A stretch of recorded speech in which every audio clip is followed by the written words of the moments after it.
The thin moon hung over the valley of Sangekush, where the wind carried ancient memories. High among the sharp rocks, two destinies were about to collide.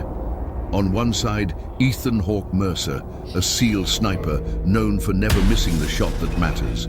On the other, Azar Shah, the ghost of the mountains. A legendary marksman feared by many soldiers, Ethan landed on Afghan soil the previous night, infiltrating with Ramirez and Collins. The mission looked simple: support, a rescue, and eliminate the enemy sniper.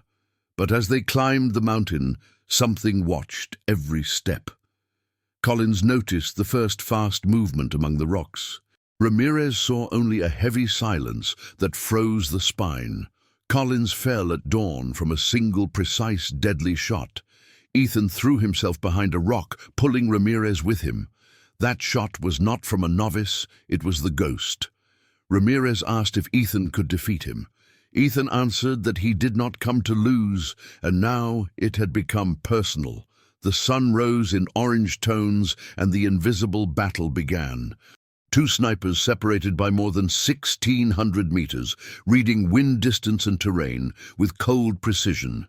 Ethan used a Mk-13 Mod 7, while Azar used a modified Dragunov that carried its own war history.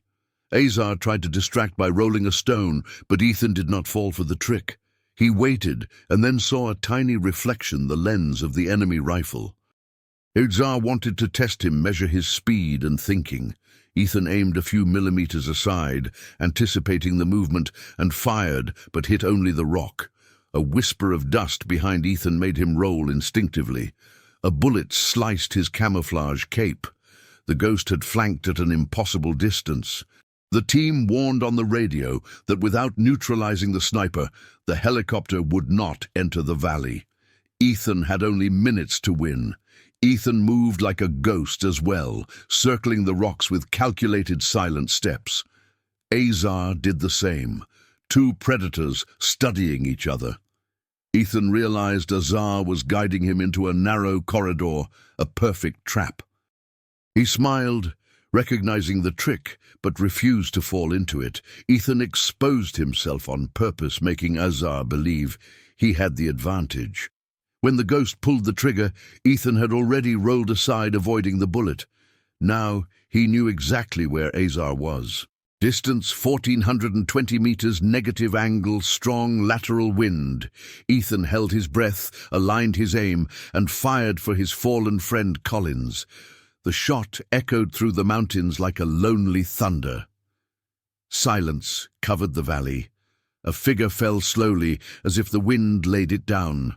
Ethan approached carefully, finding Azar Shah alive for only a few seconds. Azar looked at Ethan with pride and said, "You good sniper," in a weak voice. Ethan replied, "You too." The ghost expired in peace. Snipers understand that there are no clean victories. Ethan stood in silence until the helicopter arrived, observing the valley marked by the battle. Ramirez asked, "Was it a good confrontation?"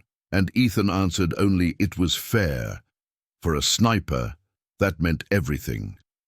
The valley of Sangekush witnessed the clash of two long-distance legends, where only one returned, but both respected each other until the final second.